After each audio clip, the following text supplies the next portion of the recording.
columna y baluarte de la verdad, edificando con sana doctrina a la Iglesia de Cristo.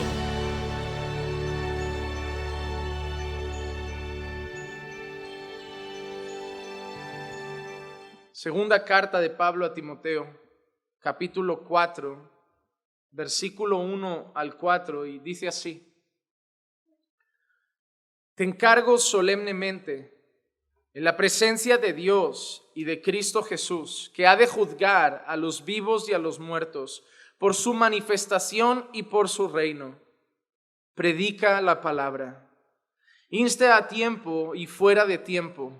Redarguye, reprende, exhorta con mucha paciencia e instrucción.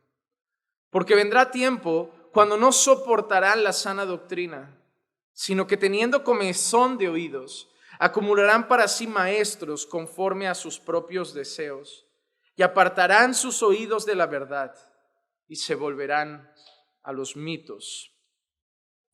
Hermanos, estamos llegando ya a la recta final de nuestra carta. Cuarto capítulo, ya son las palabras finales de Pablo hacia su discípulo. Pablo se está ya prácticamente despidiendo de Timoteo. Le está dejando ya como, podríamos decir que quizá la última encomienda, la última misión. Y vemos interesante que es muy parecido a la última misión que deja Jesús a sus discípulos. Todo está relacionado con que el reino avance a través de la predicación del Santo Evangelio. Pablo le ha hablado a lo largo de esos 3 capítulos de muchas cosas que son prácticas para nosotros a Timoteo. Pablo le ha recordado a Timoteo, en primer lugar, los peligros de la vida ministerial, los peligros de vivir por causa del Evangelio, los peligros de vivir por causa de Cristo, los abandonos que sufrió Pablo, los momentos de soledad, y no los abandonos de las personas de este mundo, sino los abandonos de aquellos a los que el mismo Pablo había predicado. Aquellos que quizá uno esperaba que estuvieran a su lado, a lo mejor manifestándose en la puerta de la prisión, pidiendo que Pablo fuera liberado. No estaban ahí, le habían dado la espalda, lo habían dejado solo. Además de eso, Pablo advierte a Timoteo de que van a haber ciertos peligros, de que van a haber hombres perversos, hombres malvados, hombres que iban a llevar cautiva la mente de aquellas mujercillas, recuerdan, que siempre estaban aprendiendo, pero no habían llegado al pleno conocimiento de la verdad. Hombres que se disfrazaban de piedad, pero que iban a ser una piedra de tropiezo en medio de la iglesia y que intentarían hacerle la vida difícil a Timoteo y hacerle el ministerio complicado. Además de eso, Timoteo también había sido advertido de que vendrían falsos maestros con falsas enseñanzas, con falsas herejías. Así que, por un lado, Pablo le presenta a Timoteo los sufrimientos por causa del Evangelio. Por otro lado, le presenta a los adversarios del Evangelio, hombres falsos, hombres disfrazados de piedad. Por otro lado, otros adversarios de la palabra, del Evangelio, de la obra de Dios, las herejías, las falsas enseñanzas. Pero en todo eso, Pablo pone los ojos de Timoteo constantemente en Cristo. Constantemente en Cristo.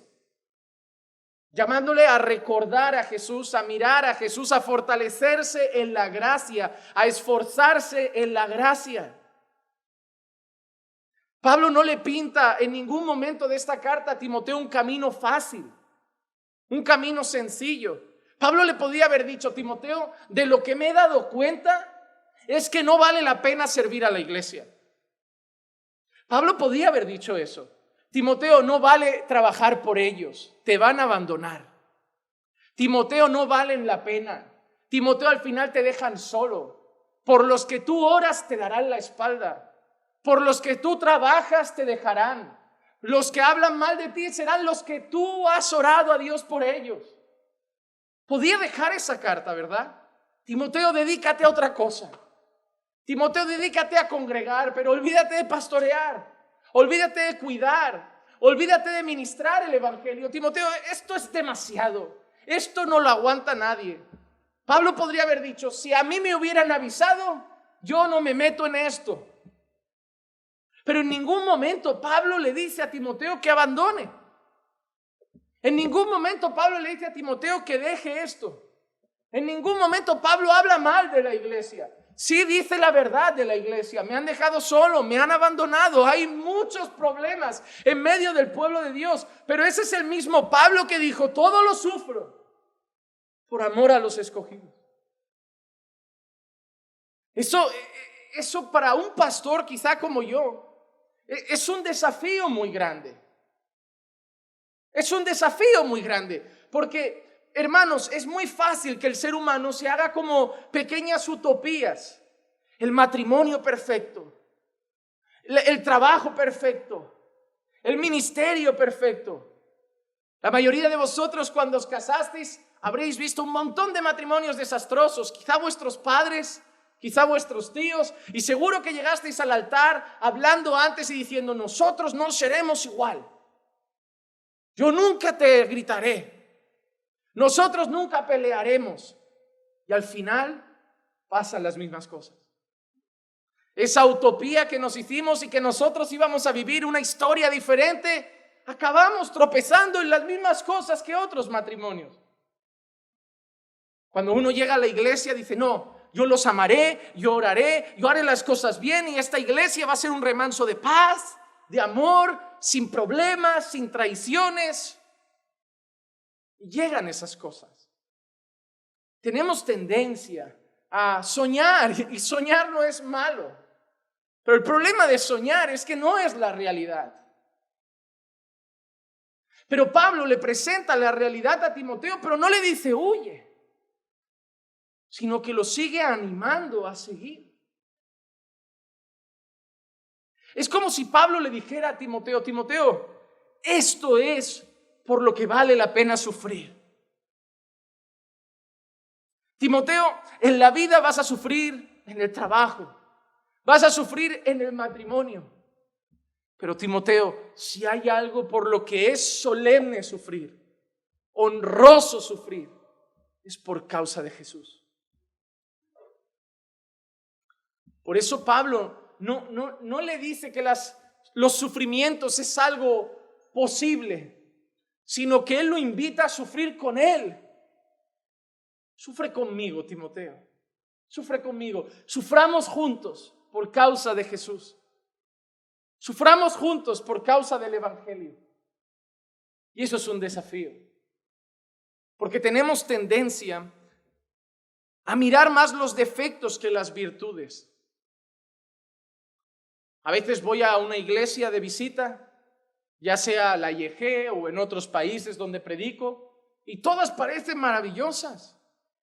Cada vez que llego a una iglesia de visita, te reciben, te abrazan, te quieren. Parece que nadie quiere que te vayas de allí. Y tú dices, wow, yo tendría que tener una iglesia así.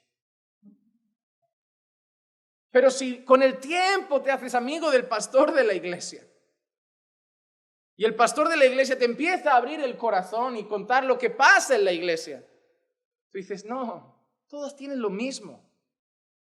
Lo que no es lo mismo ir de visita a una casa que convivir en la casa. Cuando yo os visito en vuestras casas, no os tiráis la vajilla a la cabeza.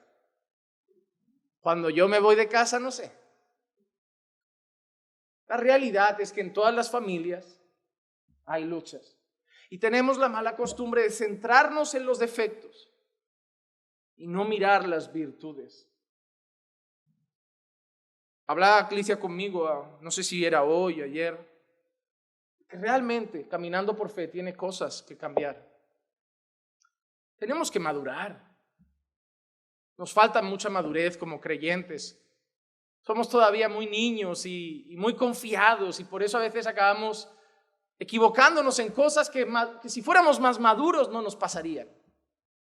Hay mucho que mejorar, hay que seguir creciendo en santidad. Pero somos bebés, llevamos 10 años como aquel que dice, y esta iglesia, si el Señor no viene, llegará a los 100. Pero para los años que llevamos, también tenemos muchas virtudes. En esta iglesia yo he visto que se han abierto las puertas a gente que no tenía dónde dormir. En esta iglesia he visto que nunca le ha faltado a un hermano un plato de comida si ha dependido de los hermanos.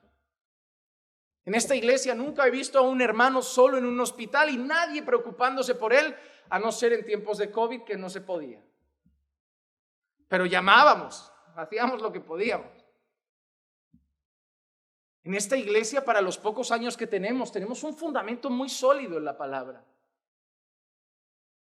El Señor ha bendecido mucho esta obra. Y hermanos, algo que yo veo en Pablo es como un llamado a amar la iglesia. Hermano, no ames la iglesia cuando la iglesia te trate bien. Ama la iglesia hasta cuando la iglesia te traicione. Porque así hizo Pablo. Pablo siguió amando al pueblo hasta cuando el pueblo lo dejó solo en Asia. Él siguió predicando, él siguió enseñando, él siguió orando por ellos. Y ese es el amor que debemos cultivar por la iglesia del Señor. No por algún hermano, por la iglesia. Por la iglesia. Y después de decirle varias cosas de este tipo a Timoteo, Pablo llega al final de su mensaje. Y me gusta cómo empieza el versículo 1. Te encargo solemnemente. La palabra solemnemente yo no creo que esté por casualidad. Hermano, algo solemne es algo que para nosotros nos transmite ¿qué? Mucha reverencia, mucho temor. Algo que merece que lo tratemos con mucha dignidad. Algo que merece que le prestemos muchísima atención. Y le dice, te encargo solemnemente en la presencia de Dios y de Cristo Jesús, que ha de juzgar a los vivos y a los muertos por su manifestación y por su reino.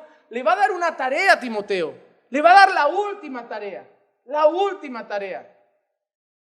Le va a dar el último mensaje. Le va a dar el último recado prácticamente. Pero antes le recuerda algo. Todo esto que te mando, Timoteo, te lo mando en la presencia de Dios, que va a juzgar a los vivos y a los muertos. Hermanos, hay algo que es glorioso aquí, y es el hecho de que nunca debemos olvidar quién está ahí arriba. Cuando nosotros vamos a predicar la palabra, no podemos olvidar nunca que quien va a medir mis palabras no sois vosotros, es el Señor. ¿Recuerdan aquella frase? ¿Por qué queréis ser maestros muchos de vosotros? Mayor condenación hay para vosotros. Esa advertencia es solemne. Es decir, cuidado, porque todo lo que digas aquí al púlpito no basta con irte a casa hoy y decir, ay, eso se me escapó, eso no lo tenía que haber dicho, lo has dicho.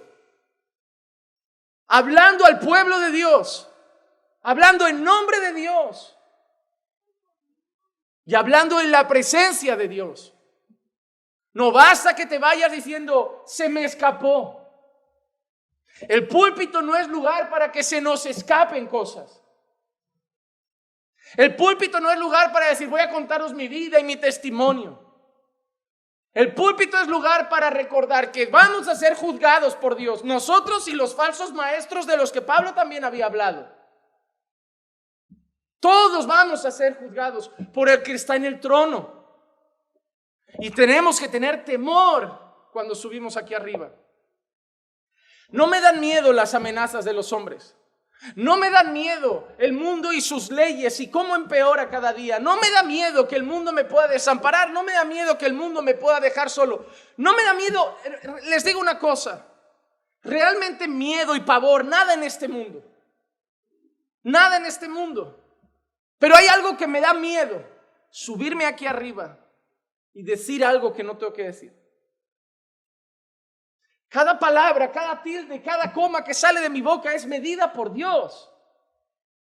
Y yo no puedo ser ocioso en las palabras. Ha venido el pueblo de Dios, los salvos, los redimidos, los comprados por su sangre, a escuchar su palabra. Y yo no puedo darles cualquier cosa. Pablo le está recordando a Timoteo que todo lo que le encarga, se lo encarga en la presencia de Dios y de Cristo, que ha de juzgar a los vivos y a los muertos. Timoteo, esos falsos maestros, esos hombres perversos que hace cautiva la mente de esas mujercillas, tranquilo. Aquí parece que se salen con la suya. Están delante de Dios. ¿Crees que cuando no vemos a esos falsos profetas y maestros y a esos falsos apóstoles en las redes sociales, te hierve la sangre como, ¿cómo que Dios sigue permitiendo? Hermano, tranquilo. Dios un día va a juzgar a los hombres. Pero eso no es solo una amenaza para los falsos profetas, también es una advertencia para los siervos del Señor. El Señor tiene sus ojos puestos sobre el púlpito y está analizando cada una de las palabras. Y Pablo quiere que Timoteo sepa que primeramente no predica ante los falsos profetas, que primeramente no predica ante la iglesia. Pablo quiere que Timoteo sepa que primeramente predica ante Dios. Que de todas las sillas que están aquí llenas, es como si en primera fila estuviera Dios sentado. No me tiene que preocupar quién vino y quién faltó. O incluso si nos visitan personas, me tiene que preocupar que Dios está ahí. Y Él va a medir mis palabras. Y ahora que Pablo pone los ojos de Timoteo en Cristo, en el Dios que ha de juzgar a los vivos y a los muertos, le da la tarea, le da el encargo, le da el trabajo, le da la misión. Y Pablo lo deja con unas palabras que son realmente palabras que debemos considerar. Predica la palabra. Predica la palabra, Timoteo. La palabra predica la palabra aquí, la expresión que aparece aquí en griego es una expresión que es kerizo, que es como la proclamación de un heraldo. Es como proclamar el mensaje que ha dado Dios, hablar la palabra que ha salido de la boca de Dios, anunciar el mensaje que ha salido de la boca de Dios. Timoteo, vas a estar al frente de la iglesia. La mayor misión que tienes es predica la palabra. Hoy la iglesia está preocupada en todas las actividades que se pueden organizar. Voy a mencionar algunas y no es que tenga algo en contra de todas, pero para que entiendan lo que quiero decir. A veces estamos preocupados más por un café de mujeres, por un día de teatro, por un grupo de mimo, por unos payasos para atraer a los muchachos, por un día de talentos en que muchas iglesias se reúnan a que muestre cada una con su grupo de alabanza quién toca mejor para el Señor. Pero realmente nada de eso alimenta el alma de las ovejas. La iglesia necesita palabra de Dios. Tu matrimonio no necesita un teatro. Tu matrimonio necesita palabra de Dios.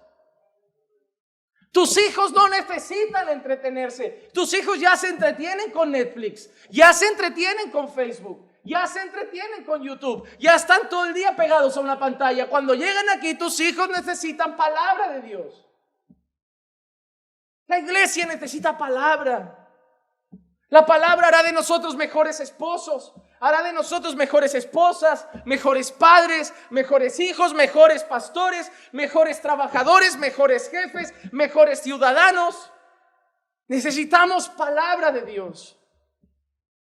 Vivimos todos los días escuchando noticias, consejos de este mundo, la voz de este mundo inundando nuestra cabeza. Y Pablo dice que no debemos conformarnos a este siglo, sino transformarnos mediante la renovación de nuestro entendimiento. Y para eso necesitamos ser llenados constantemente de la palabra de Dios. Y cuando tú vienes aquí el martes, o tú vienes aquí el jueves, o tú vienes aquí el domingo, yo solo necesito entender que tú vienes y necesitas la palabra de Dios. Y es lo que Pablo le dice a Timoteo: predica la palabra, insta a tiempo y fuera de tiempo. A tiempo y fuera. Hermano, eso nos recuerda la asiduidad con la que se debe predicar la palabra. La asiduidad. ¿Has quedado a tomar un café con unos hermanos? Saca la Biblia. ¿Estás en el día de estudio? Enseña la Biblia. ¿Quieres hacer algo en las redes? Pon Biblia ahí. ¿Quieres poner un estado bonito en el WhatsApp? Pon Biblia ahí. No digo que no pongáis fotos, pero llena la palabra, llena los momentos de palabra, llena tus días de palabra. Pablo le está diciendo a Timoteo, Timoteo, no basta con enseñar un día a la semana, 2 días a la semana. Enseña tiempo y fuera de tiempo. Predica todo tiempo. Donde veas un creyente, dale palabra. Donde un hermano te diga, Pastor Timoteo, podemos quedar para hablar. Quieren palabra, Timoteo, no quieren las tuyas. No quieren tus consejos, no quieren tu manera de ver la vida. No quieren tus yo pienso, yo creo, a mí me parece, yo he aprendido. Quieren palabra, Timoteo. Porque si tú les dices, yo pienso, yo creo, a mí me parece, mañana viene otro con otro, yo pienso, yo creo, a mí me parece, y van a elegir el que más les guste. Pero lo que tienen que elegir es lo que yo pienso, no, lo que Dios piensa. Dales palabra, Timoteo, todo el tiempo, todo el tiempo. Dales palabra, dales palabra. Y mira qué más añade, a tiempo y fuera de tiempo, redarguye, reprende, exhorta. Todo eso incluye la predicación de la palabra. Redarguir, reprender, exhortar. Porque la palabra un día te da un impulso, te anima, te fortalece. Otro te va a corregir. Otro va a apuntar directamente como una lanza al corazón y va a ser como una puñalada contra tu orgullo. Pero todos son necesarios. Un día te levanta y otro día te pone con el morro en el suelo para volverte más humilde. Y eso es todo lo que hace la palabra. ¿Sabían que ningún predicador puede volver a la gente humilde? Ningún predicador puede volver a los hombres mansos. Ningún predicador puede volver a una esposa sumisa. Ningún predicador puede volver a un esposo que sea un marido que ama a la esposa como Cristo amó a la iglesia. Solo lo puede hacer el Espíritu a través de la predicación. Por eso debemos dar palabra. Y hay que hacerlo así, reprendiendo, redarguyendo, exhortando. Y dice con mucha paciencia. Con mucha paciencia. ¿Por qué con mucha paciencia? Porque aquí habéis personas, miren, aquí habéis personas que habéis estudiado. Tenéis vuestro bachiller. Habéis ido a la universidad. Leéis porque os gusta. Y todo lo que vais escuchando retenéis mucho y retenéis rápido y sois fáciles de aprender. Pero en la misma sala hay otra persona que a lo mejor tiene 60 años, que a lo mejor no estudió, que apenas sabe escribir, que le cuesta aprender las cosas. Los dos tienen que aprender. Nosotros no predicamos solo para los universitarios de la iglesia. Nosotros no predicamos solo para los que saben mucho. Nosotros debemos enseñar a toda la iglesia. Y por eso necesitamos enseñar con paciencia. Pastor, otra vez esto, yo ya lo sé. Tú sí, pero ese hermano que llegó ayer, ¿qué? ¿Y ese hermano que le cuesta más? ¿Qué pasa? ¿Que todos tienen que ir a tu ritmo, señor MacArthur? ¿Que ha llegado Paul Washer a nuestra iglesia y ya no nos hemos dado cuenta? Oh, perdónennos, eminencias reformadas. Pero hasta donde yo sé, en la iglesia del Señor hay catedráticos y hay analfabetos. Y todos son mis hermanos. Y yo no soy pastor de unos, soy pastor de la iglesia. La iglesia necesita que se le instruya con paciencia. Pero hay algo que sé. Que el Señor no me ha dicho que haga malabares. El Señor no me ha dicho que juegue, que os entrene para que seáis un gran equipo de fútbol o de baloncesto. El Señor solo me ha dicho que os predique la palabra. Yo tengo paciencia, pero tengo una cosa a mi favor, que es lo único que tengo que hacer toda mi vida. Yo no sé cómo pueden vivir aquellos ministerios que se llenan de actividades y cada 2 por 3 están innovando. ¿Y ahora qué hacemos para salir de la rutina? Que nuestra iglesia ha entrado en monotonía. Yo no sé cómo viven esa gente que quieren dar siempre algo nuevo. Mi mayor tranquilidad es que solo tengo que dar una cosa: palabra de Dios. Y que probablemente hasta que Cristo venga, caminando por fe, los martes tendrá palabra, los jueves tendrá palabra y los domingos tendrá palabra. Y si se nos ocurre incorporar un culto nuevo, yo creo que habrá palabra. Y como Dios levante predicadores, habrá una reunión el lunes con palabra, el martes con palabra, el miércoles con palabra, el jueves con palabra, el viernes con palabra. Y Dios va a permitir que esta iglesia pueda abrir su puerta todos los días para dar palabra. Para dar palabra. Porque es la tarea del pastor y es la tarea de la iglesia. Palabra, palabra. Palabra. Somos llamados a proclamar la verdad que nos han dado. Mira lo que dice Mateo 10:27. Lo que os digo en la oscuridad, habladlo en la luz, y lo que oís al oído, proclamadlo desde las azoteas.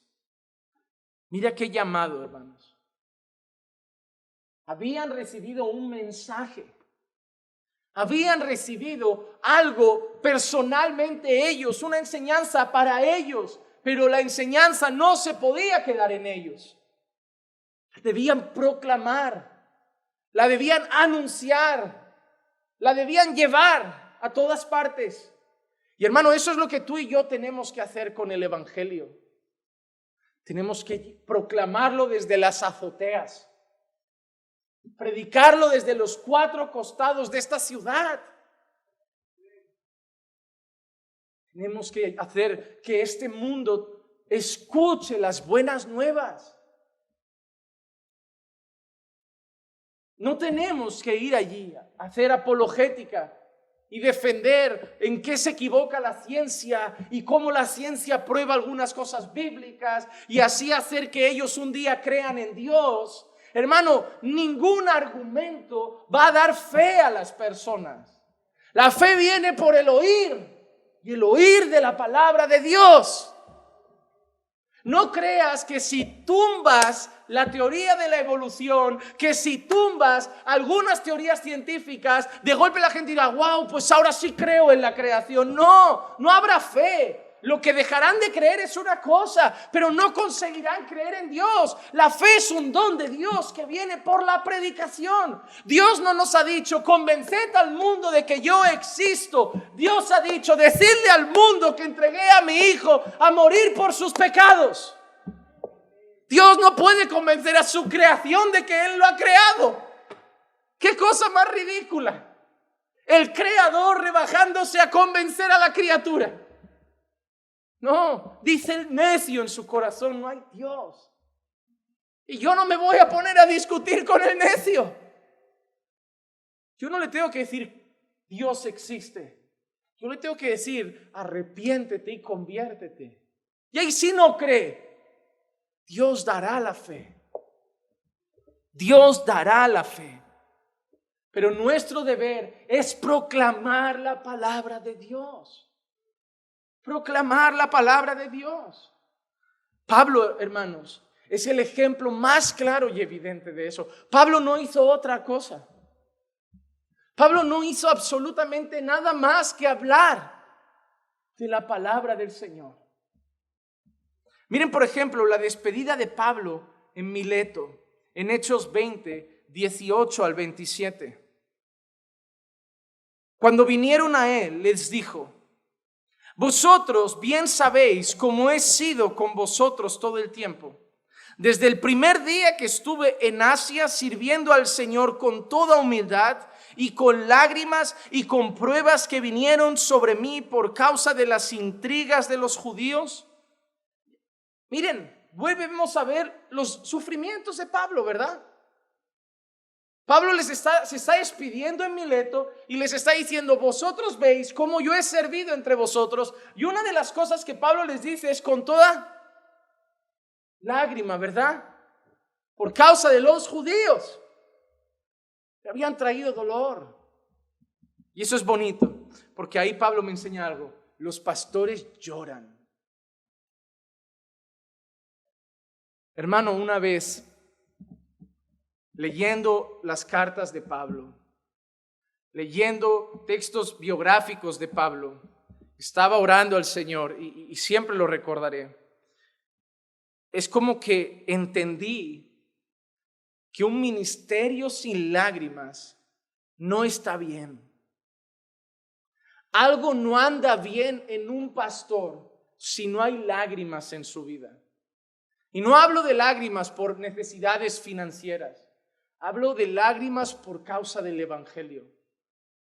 Miren, si el pastor no llora por las persecuciones de los falsos maestros, si el pastor no llora por las persecuciones del mundo, el pastor llorará por el pecado del pueblo.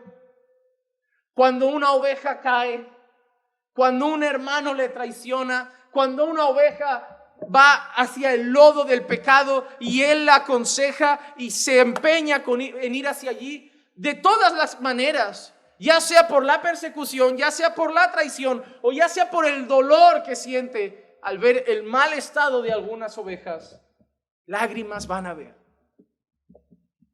Lágrimas van a ver.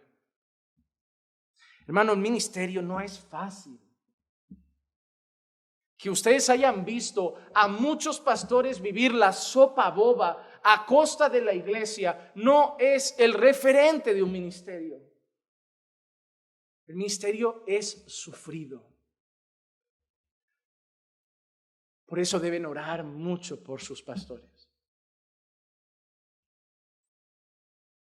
Está muy bien aprender de otros. Me encanta que vean buenos predicadores en YouTube. Me encanta que se alimenten bien de la palabra, pero ellos no son los que lloran por ustedes.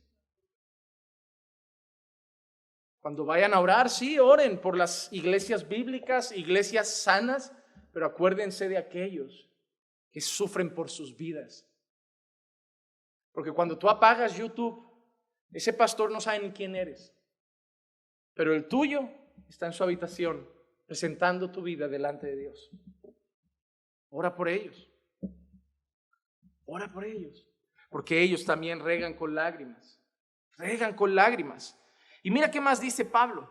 Y con pruebas que vinieron sobre mí por causa de las intrigas de los judíos, como no rehuí, y mira qué dice, declarar a vosotros nada que fuera útil y de enseñaros públicamente y de casa en casa. ¿Enseñaros cómo? Públicamente y de casa en casa, a tiempo y fuera de tiempo, hermano. Estamos aquí en una plaza, palabra de Dios. Estamos hoy en una sinagoga, palabra de Dios. Vamos a casa de esa familia, palabra de Dios. Pero donde Pablo llegaba, la gente sabía algo. Hoy hay estudio.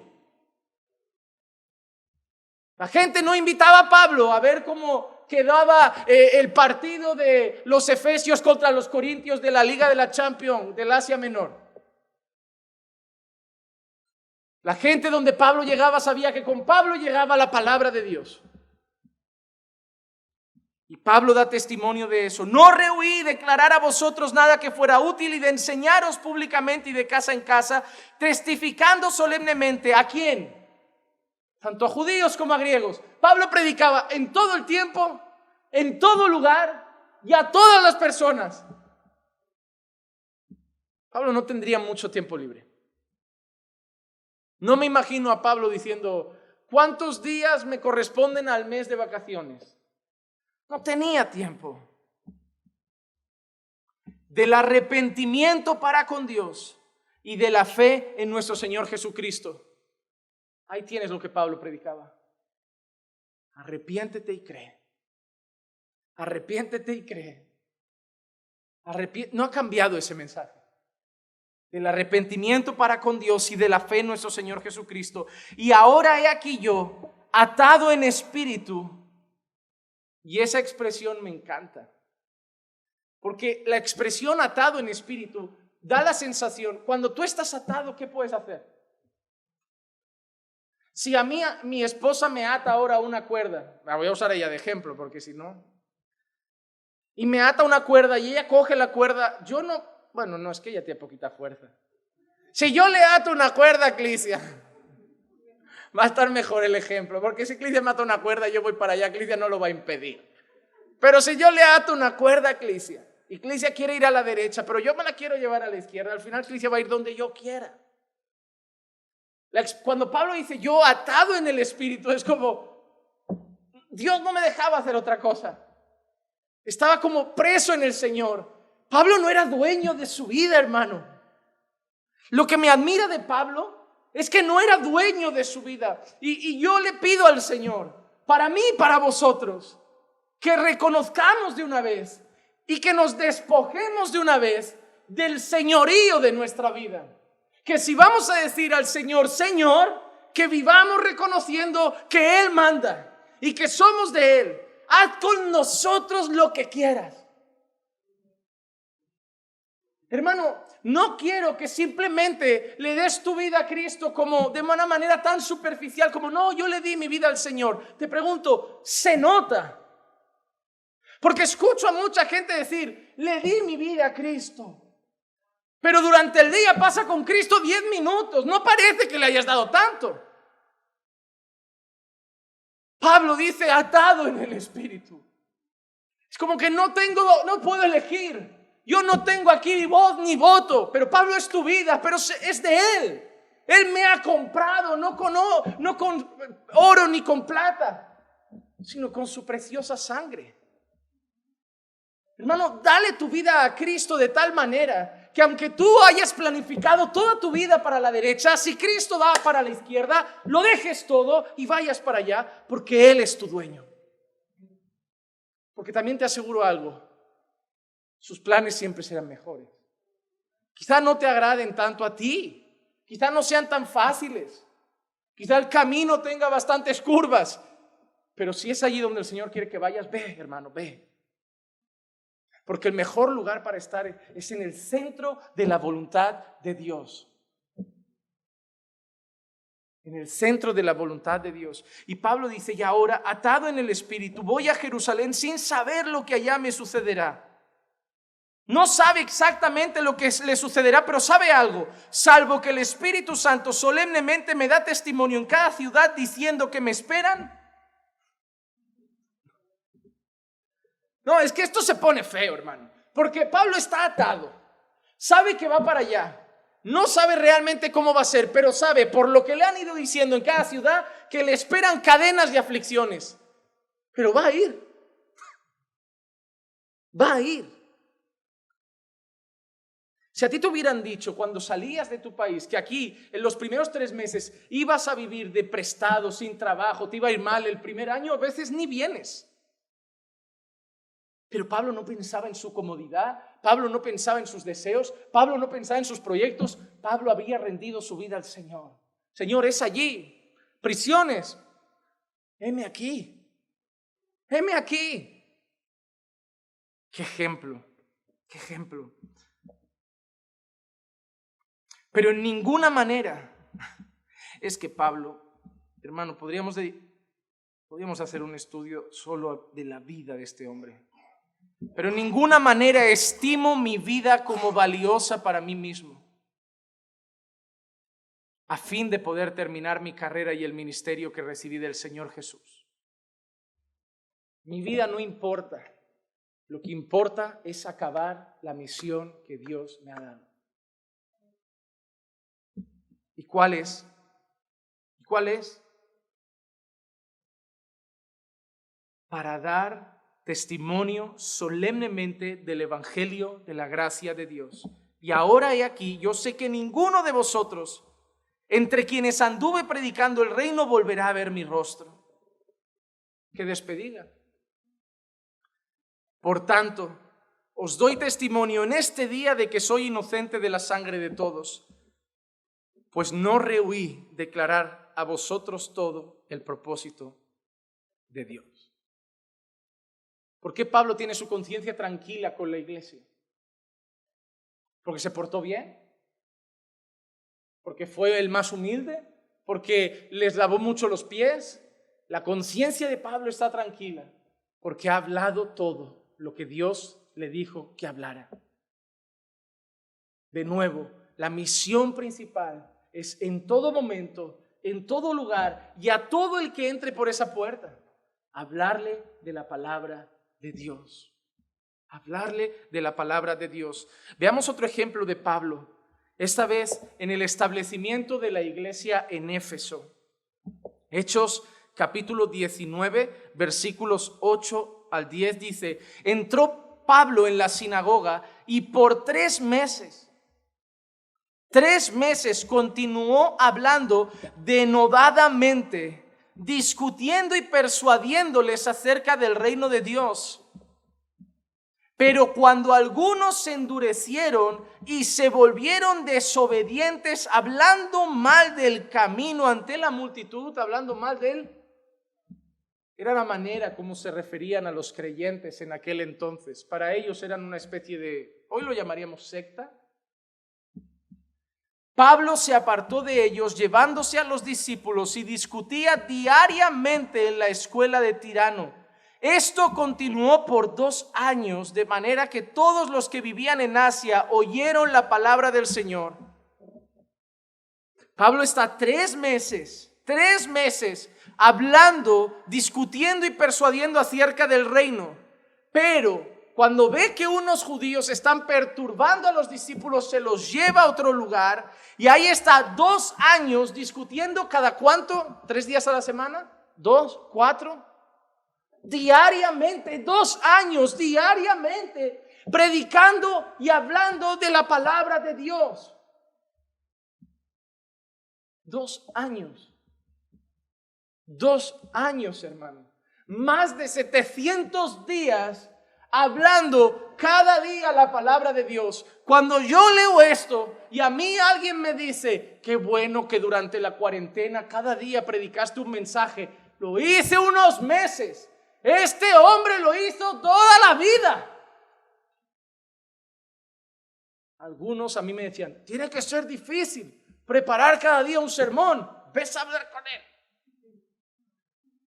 A mí eso no me suena a elogio. Vamos a elogiar al campeón de los campeones. Predicó toda la vida, todos los días, y te aseguro algo: estoy convencido que más de 1 hora. Y estoy convencido que más de una vez. Porque Pablo no vivía para otra cosa.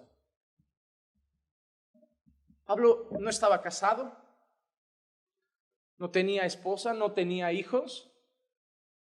Todo su día era para estar enseñando la palabra. No tenía otras responsabilidades, no tenía otros quehaceres. Vivía para Cristo y para el Evangelio. Y ahora le dice a su discípulo que él debe hacer lo mismo. Dedicarse a predicar la palabra, a permanecer en la sana doctrina. Tito 1:9 dice: reteniendo la palabra fiel, que es conforme a la enseñanza, para que sea capaz también de exhortar con sana doctrina y refutar a los que contradicen. 3 cosas le dice aquí Pablo a Tito. 1, retener la palabra que ha recibido, retener la enseñanza que ha recibido. 2, exhortar con sana doctrina, enseñar sana doctrina. Y 3, refutar a los que contradicen. ¿El qué? La sana doctrina, la verdad. A mí me haría gracia que las personas que dicen: no hay que darles oído, no hay que hablar de las herejías, no hay que dedicarse a eso, solo enseña la verdad y refuta el error. Enseña la verdad y refuta el error. La gente tiene que saber las mentiras que están circulando. Deben ser refutadas para que el pueblo de Dios no sea confundido. Porque si yo te digo: dile a tu hijo solamente que hay hombre y mujer, y no le hables de la ideología de género, ¿qué te parece? Ya está. Tú vas a estar tranquilo. A ver, yo en casa le digo que hay hombre y mujer, nada más. ¿Tú vas a estar tranquilo sabiendo todo el veneno que le infecta, o le vas a decir: oye, ahí hay un veneno que está corriendo por estas calles y cuidado con él? Con la enseñanza es lo mismo. Doy la verdad, pero tengo la responsabilidad de decirle a la gente: ahí hay un veneno en nuestros tiempos. El evangelio de la prosperidad, el evangelio motivacional, el evangelio humanista, el palabra de fe y todos esos movimientos, cuidado que es veneno. cuidado que es veneno y se extiende como lepra. Se extiende como lepra. Hermanos, Pablo encomienda a Timoteo, predica la palabra, porque la función principal de un pastor es la enseñanza. La enseñanza. Primera de Timoteo 3:2, un obispo debe ser pues irreprochable, marido de una sola mujer, sobrio, prudente, de conducta decorosa, hospitalario, apto para enseñar. Apto para enseñar. Hermanos, todo lo que Pablo define en las cualidades de un pastor es carácter, integridad en el hogar, integridad en su conducta, integridad moral. Todo es que sea íntegro, pero hay una habilidad, apto para enseñar, porque el pastor va a dedicarse principalmente a la enseñanza. No puede ser una persona íntegra, pero no ser capaz de enseñar. No puede ser llamado al ministerio. Es que es un buen hombre, es sabio, es esto, es apto para enseñar. No es pastor. Porque el pastor debe enseñar las escrituras. Puede ser un anciano que sea un consejero en la iglesia. Puede ser un anciano que sea un buen referente a las personas. Pero un pastor debe ser apto para enseñar. Porque la tarea principal sigue siendo la misma que Pablo le dejó a Timoteo. Predica la palabra. Predica la palabra. Estoy convencido de que si Pablo me escribiera a mí una carta hoy, me escribiría eso. Predica la palabra. Predica la palabra. Pero una vez Pablo le enseña esa tarea, le encomienda esa tarea tan solemne, tan importante a Timoteo, ahora Pablo le advierte de una cosa peligrosa. Timoteo, habían falsos maestros, habían hombres perversos, hay herejías por ahí, porque llega un tiempo, Timoteo, en que las personas ya no van a soportar la palabra. Timoteo, predica la palabra, pero una cosa debes saber, llega un tiempo en que no la van a soportar. No la van a soportar. Mire cómo empieza el versículo 3. Porque vendrá tiempo cuando no soportarán la sana doctrina, sino que teniendo comezón de oídos. Hermano, esa expresión es fuerte. No soportarán. No soportarán. Es como si te pusieran en los brazos un saco, 2 sacos, 3 sacos de mortero y te dijeran, sopórtalo. Y al final cede. Vivimos tiempos, al igual que Timoteo, en que hoy las personas no soportan la sana doctrina. No soportan la sana doctrina. Dice que tendrán comezón de... Hermano, la expresión teniendo comezón de oídos es como cuando un niño le está riñendo y no te quiere oír y hace esto. Eso es lo que Pablo está describiendo. La gente con la verdad está así. No la quieren oír. Hoy estaba grabando un vídeo por una noticia que vi de una mujer que quiere ser hombre y que tuvo un bebé. Habrán visto la noticia. En España se ha hecho muy así como wow, el primer trans. ¿Qué? Yo veo la noticia y el primer padre trans en dar a luz a su hija. Digo, a ver, no me cuadran ni una de las palabras aquí. La única cosa que está bien en el artículo es la coma. Primero, para dar a luz tienes que ser mujer. Te puedes sentir cabra, farola o lo que quieras, pero tienes que ser mujer. Tienes que ser mujer. Yo supongo que tendrá que haber una matriz, tendrá que haber un útero, tendrá que haber algo que un hombre no tiene. Hermano, yo me puedo disfrazar de mujer, poner pestañas de mujer, pintarme como una mujer, ponerme tacones de mujer, pelo de mujer, lo que quiera. Pero yo puedo tener cáncer de próstata toda mi vida porque yo soy un hombre. Y eso no les entra en la cabeza. Porque si tu hijo llega y te dice, me siento mujer, ay no hijo, qué bonito, que has sido valiente para salir del armario. Pero si tu hijo viene y te dice, me siento una cabra montesa, mi hijo no está bien. ¿Por qué un sentimiento es bueno y el otro está como una cabra? No tiene sentido. No hay lógica, no hay ciencia. Esto no es un problema de religión. Esto es un problema de sentido común. Y ese veneno está en nuestros tiempos. Y si ahora yo digo esto, no, perdónenme que me van a apedrear por la calle. Por intolerante, ¿y cómo es lo otro? Incitar al odio. Yo soy el que merece la pedra. El mundo está al revés. Dentro de nada vemos las farolas meando en los perros. El mundo está patas arriba, hermano. Y quieren que nos lo traguemos. Por eso sufriremos, porque el mundo le están dando la vuelta y lo peor es que quieren que lo aceptemos en silencio. Creen que la persecución va a venir ¿por qué? La persecución va a venir por no rendirnos a la estatua de Nabucodonosor de nuestro tiempo. O rendís a esta ideología, o rendís a este pensamiento, o bajáis el nivel de vuestros discursos, o bajáis el tonito, o cambiáis el mensaje, o al horno. Al horno. Pero cuando suene la trompeta, habrá un pueblo que no se va a doblar. Porque todavía hay 7,000 que no se han doblado a Baal. Y serán una minoría. Hermanos, la persecución no empieza con un rifle en la cabeza. La persecución empieza con leyes. Dentro de nada van a decir, está prohibido por ley hablar de tales cosas en los cultos.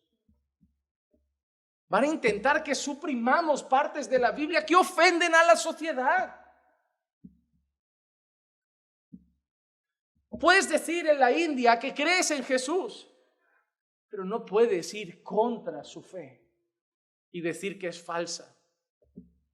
No les molesta incluir a otro Dios, pero te van a matar si dices que es el único Dios.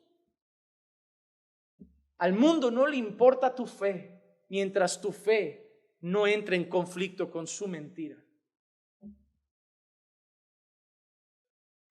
No, hermanos, no. El mundo hoy no acepta la verdad. Lo peor es que la iglesia está llegando al mismo nivel. La expresión teniendo comezón de oír, hay un versículo que para mí la refleja muy bien. Hechos 7:57 dice, entonces ellos gritaron a gran voz y tapándose los oídos, arremetieron a una contra él.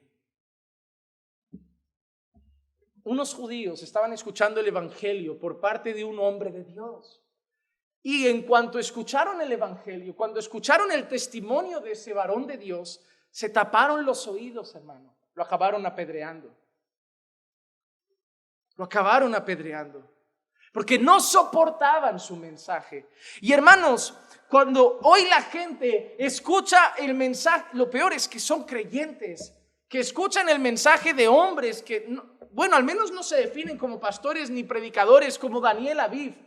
Y mensajes como, no, rodéate de gigantes, yo no soy religioso. Me hace gracia que he visto en perfiles de creyentes vídeos de este hombre titulado yo no soy religioso y lo ponen como orgullosos, yo tampoco. Tú no entiendes el evangelio.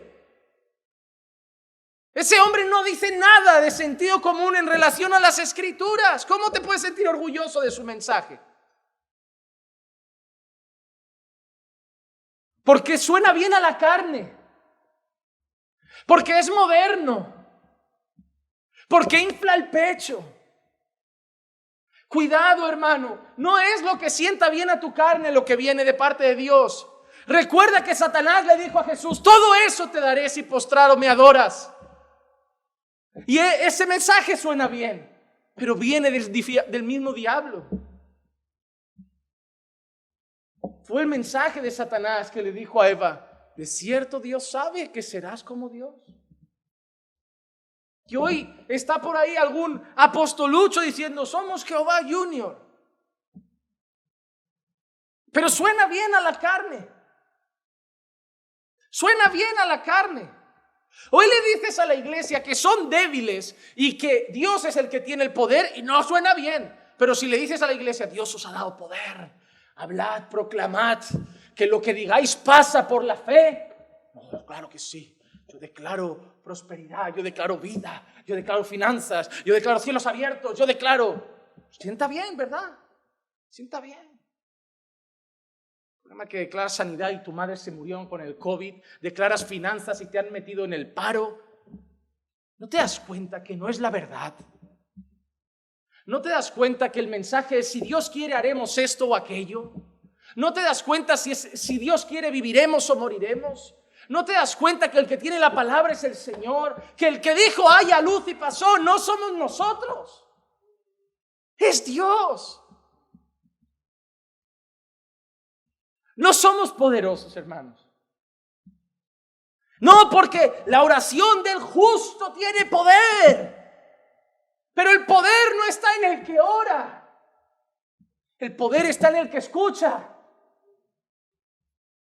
Hermano, tu oración no es lo que tiene el poder. Es el Dios que responde las oraciones. Si tú oras y Dios no hace nada, no hay nada que pase. El poder está en Dios. Hermano, tú eres débil. Tú eres necesitado. Tú eres pecador. Tú no eres digno. Tú no eres bueno. Tú no eres justo. Sienta mal, y yo sé que muchos hacen así con estas palabras y dicen amén al evangelio de la prosperidad. ¿Por qué? Porque ya no se soporta la sana doctrina. Porque hoy ya no decimos arrepiéntete, toma tu cruz, niégate. Hoy decimos Dios tiene un plan maravilloso para tu vida. Porque sienta mejor. Porque hay gente que dice, pero si tú le dices a la gente, habéis pecado, habéis infringido la ley, sois merecedores del infierno, Cristo es vuestra única esperanza. Si tú le dices eso no van a creer, pero cuando nosotros hacemos la pancarta y en el semáforo de toca el claxon, Jesús te ama, la gente sonríe. El problema es que ya no creen en el poder del Espíritu Santo. Quien cree en el poder de Dios no necesita estrategias de hombres. Quien cree en el poder de Dios no necesita estrategias de hombres. Multitudes corrían al desierto a escuchar a uno que tildaban de loco llamado Juan Bautista. Y me parece que no hacía teatro. Y me parece que no había mucha actividad. Y me parece que el mensaje no era precisamente suave. La gente ha corrido detrás de la palabra. No la gente natural, muerta en sus delitos y pecados, pero aquellos a los que Dios cambia el corazón. Quieren palabra, quieren palabra, quieren palabra. Golpea mi carne, golpea mi orgullo. Hazme más como Cristo. Hazme más como Cristo. Y para ser más como Cristo, primero necesito que sea asesinado mi yo. Y eso solo lo puede hacer la palabra, el poder del Espíritu. Eso lo único que puede hacer es el Señor. Pero la gente ya no soportan la sana doctrina. ¿Y qué pasa cuando no soportan la verdad? ¿Qué pasa cuando no soportan la sana doctrina? ¿Qué pasa cuando se tapan sus oídos? Se harán maestros a su propio gusto, hermano. Mira lo que dice el final del versículo 3. Acumularán para sí maestros conforme a sus propios. Hermano, no son víctimas, No son víctimas, Ellos se han hecho sus propios maestros. ¿Qué quiero que me digan? ¿Que voy a tener éxito? Me hago mi pastorcito de la prosperidad. ¿Qué quiero que me diga? ¿Que he nacido para ser grande? Me hago mi pastorcito motivacional.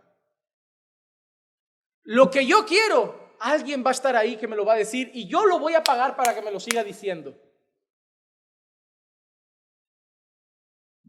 ¿Saben de qué viven todos los coaches motivacionales? De la necesidad de mucha gente de palabras de ánimo. De palabras de ánimo. Entonces, vamos a verlo, porque necesito oír eso. Me hace bien, me da fuerzas. me da ánimo. El evangelio de la prosperidad nace de corazones codiciosos. La raíz de todos los males es el amor al dinero. Este mundo caído ama el dinero. Y se han hecho pastores que mueven en nombre de Dios los hombres en busca de dinero. Muestran dinero, exhiben lujo y le dicen a los hombres que si siguen esos pasos, que si siguen sus enseñanzas, llegarán a tener las mismas mansiones y yates que ellos. Hermano, es así. Ellos se han hecho los maestros conforme a su propio gusto. ¿Qué le gusta a un pueblo que está espiritualmente muerto? Mira Jeremías 5, 30 y 31.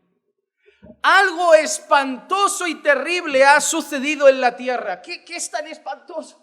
¿Qué es tan terrible? Jeremías, ¿qué te está dando el Señor? ¿Qué estás viendo? ¿Qué es tan malo? ¿Qué ha pasado? ¿Qué es terrible y espantoso? ¿Qué ha pasado? Que los profetas están profetizando falsamente. Número 1. Y número 2, que los sacerdotes gobiernan por su cuenta. ¿Qué es lo terrible que estaba pasando? Que los profetas decían, así dice el Señor, y era mentira. Y que los sacerdotes, en lugar de estar sirviendo al Señor conforme a la voluntad del Señor, estaban haciendo lo que les daba la real gana.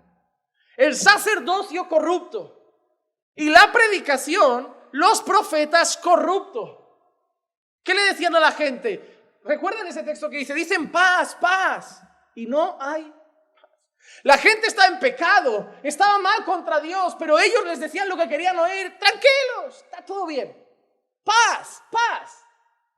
Pero mira qué dice el Señor justo después de eso. Y a mi pueblo, eso es preocupante. A mi pueblo así le gusta. Mi pueblo no está llorando. Mi pueblo no está triste. Mi pueblo no está preocupado. Mi pueblo lo está aplaudiendo. Mi pueblo está diciendo amén.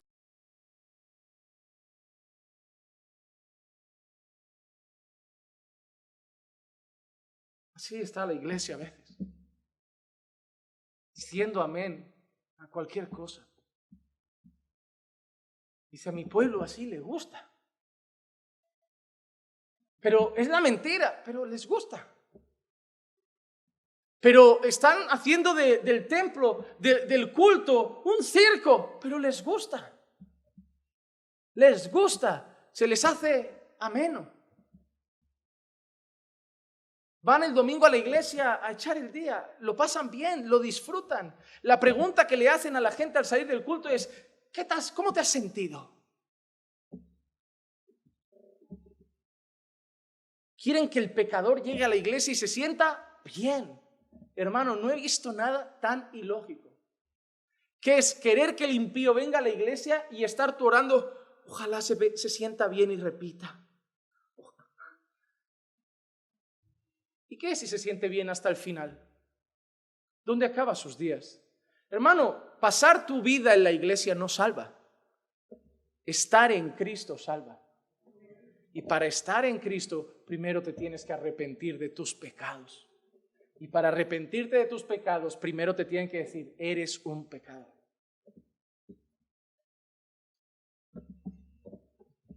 Algo espantoso y terrible está pasando. Pero ¿cómo actúan ante la verdad? Así actúan ante la mentira, les gusta. Pero ¿cómo actúan ante la verdad? Ezequiel 33, 32. He aquí, tú eres para ellos como la canción de amor de uno que tiene una voz hermosa y toca bien un instrumento. Mira lo que le dice al profeta. Irte a escuchar a ti es como ir a escuchar, no sé, el mejor cantante del momento. Oyen tus palabras. Suenas bonito, suenas bien y en el fondo saben que hablas de parte de Dios. Pero mira qué le dice al profeta. Pero no las ponen en práctica. El pueblo le gusta la mentira y el pueblo le da la espalda a la verdad. Y eso es lo que Pablo le advierte. Pablo le dice a Timoteo que va a venir un tiempo que no van a soportar la sana doctrina. se van a cerrar los oídos y se van a hacer maestros a su gusto. Y van a acabar cambiando la sana doctrina por lo que Pablo llama en una ocasión doctrina de demonios. Primera de Timoteo 4, 1 al 3. Pero el Espíritu dice claramente que en los últimos tiempos algunos apostatarán de la fe, prestando atención a espíritus engañadores. ¿A qué prestarán atención? A espíritus. No prestarán atención a la verdad, se cerrarán los oídos a la verdad, pero ¿a qué prestarán atención? A espíritus engañadores y a doctrinas de demonios. ¿De dónde dice Pablo que vienen esas herejías? ¿De dónde dice Pablo que viene el engaño y las herejías? Son cultivadas en el seno del infierno, hermanos. Vienen del mismo diablo. Mediante la hipocresía de mentirosos que tienen cauterizada la conciencia, prohibiendo casarse y mandando abstenerse de alimentos que Dios ha creado para que con acción de gracias participen de ellos los que creen y han conocido la verdad. Eso era lo que se combatía en aquel entonces. Ese era el problema doctrinal de aquel entonces. Hoy tenemos otros, pero Satanás sigue infectando la iglesia con doctrina demoníaca. Y la gente lo hace. La gente se tapa los oídos a la verdad. La gente aparta sus oídos de la verdad. La gente se hace maestros conforme a sus gustos. Y mira cómo termina el versículo 4. Apartarán sus oídos de la verdad y se volverán a los mitos. A los mitos. Hoy a la gente no le gusta la Biblia. Hoy a la gente le gusta, tuve un sueño.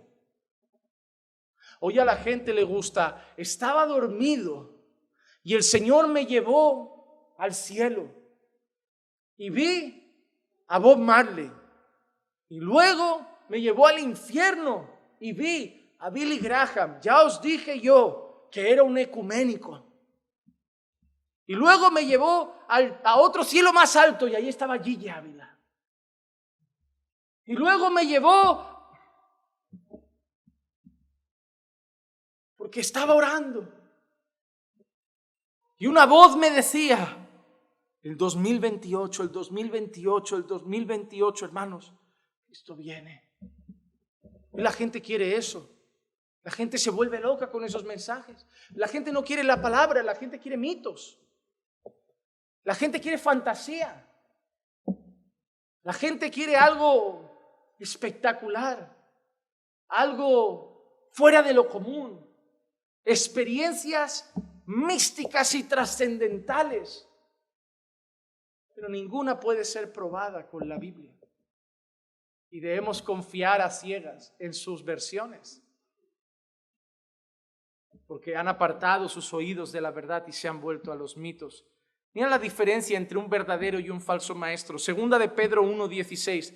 Pero cuando os dimos a conocer el poder y la venida de nuestro Señor Jesucristo, no seguimos fábulas, mira que dice, no seguimos fábulas ingeniosamente inventadas. Ellos no enseñaron mitos ni fábulas. ¿Qué enseñaron? Sino que fuimos testigos oculares de su majestad. Nosotros no os traemos una fábula, un mito, un sueño, os traemos lo que hemos visto. Ellos hablaron directamente aquello de lo que fueron testigos. Pero 1 Timoteo 1, 3 al 4 dice, como te rogué al partir para Macedonia que te quedaras en Éfeso para que instruyeras a algunos que no enseñaran doctrinas extrañas. Pablo deja a Timoteo en un lugar especialmente con una misión, instruir a algunos para que no enseñen doctrinas extrañas, ni presten atención a mitos y genealogías interminables, lo que da lugar a discusiones inútiles en vez de avanzar el plan de Dios que es por fe. Así te encargo ahora. El falso maestro se centra en mitos. El verdadero siervo de Dios se centra en el testimonio de Cristo, en la palabra y en la palabra. Pero yo quiero dejarte una advertencia antes de hacer mis conclusiones. Si tú escuchas a un hereje, si tú escuchas a un falso maestro, déjame decirte una cosa, tú eres cómplice. Tú eres cómplice. Mira lo que dice 2 de Juan 1, del 8 al 11. Tened cuidado para que no perdáis lo que hemos logrado, sino que recibáis abundante recompensa. Mira, todo el que se desvía y no permanece en la enseñanza de Cristo, no tiene a Dios. Primera cosa que dice Juan, el que se desvía, el que no tiene la enseñanza de Cristo, no tiene a Dios. No viene de Dios. Y mira que dice, el que permanece en la enseñanza tiene tanto al Padre como al Hijo. Y mira la advertencia de Juan. Si alguno viene a vosotros y no trae esta enseñanza, ni lo recibáis en casa. Es que tengo un amigo que viene a dar una enseñanza a casa. ¿Qué enseñanza? A mi casa no entra cualquier hombre que se llame pastor. A mi casa no entra cualquier hombre que se llame maestro. A mi casa no entra cualquier hombre que tenga una Biblia en el brazo. ¿Qué enseñanza? Si viene de Dios, bienvenido sea. Pero si no viene de Dios, no lo recibáis en casa ni lo saludéis. ¿Por qué? Porque el que lo saluda participa de sus malas obras. Si le abres la puerta de tu casa a un falso maestro, tú has cooperado con que ese falso maestro siga promoviendo el error. Te haces partícipe de sus malas obras. Hermano, no habrá excusa cuando estemos delante de Dios, habiendo tenido la Biblia en nuestras manos, en español, en inglés, en portugués, en ruso, en polaco, en lo que sea, y le digamos, es que en esa iglesia del G12 me enseñaban así. Tú tenías la verdad. Es que yo desde pequeño me enseñaron eso, pero tú tenías la verdad. Hermano, tú tienes una responsabilidad. Tú no vas a poder culpar a tus maestros cuando tú tienes las Escrituras. Tú no podrás llegar ante Dios y decir, es que a mí Juan Manuel me enseñó esto. Hijo, pero yo te di la palabra. Está bien escuchar a Juan Manuel, pero luego vuelve a casa y verifica lo que ha dicho. Pero es que suena coherente. También los mormones. Ya, pero es convincente. Y un musulmán. Ya, pero es que tiene años de historia. Y un católico. Pero esta es la verdad. Todos te van a decir que son la religión verdadera. Todos te van a decir que son la única iglesia de verdad. Pero tú debes seguir las Escrituras. Esto no se trata de católicos, mormones, evangélicos. Esto no se trata de bautistas, pentecostales. Esto no se trata de calvinistas y arminianos. Esto se trata de mirar las Escrituras y seguir lo que ha dicho el Señor.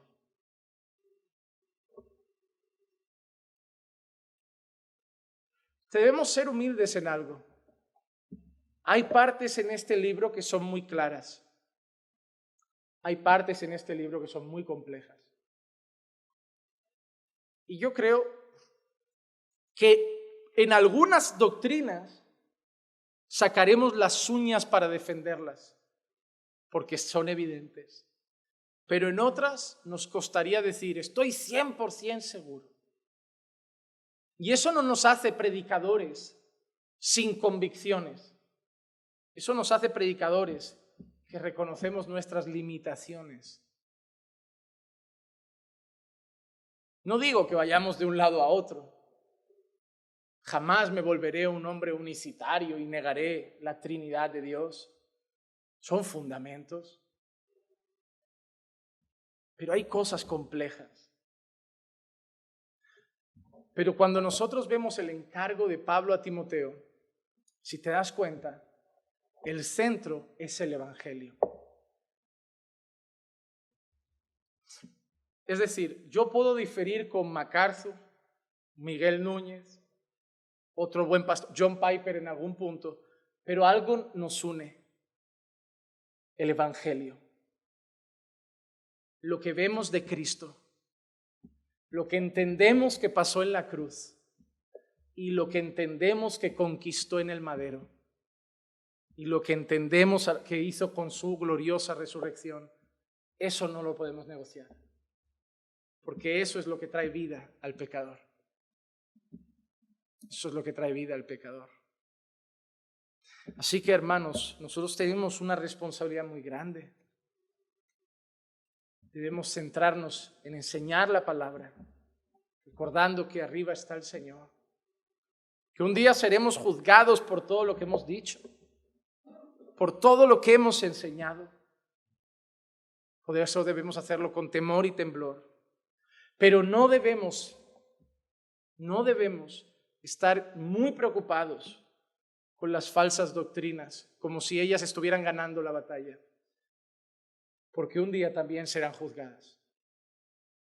Tu deber, en vez de ser de aquellos que no aceptan la verdad, se tapan los oídos y se hacen falsos maestros, tu deber es abrir tus oídos a las sanas palabras del Señor y mantenerte firme en el Evangelio de nuestro Señor Jesucristo. Vamos a orar.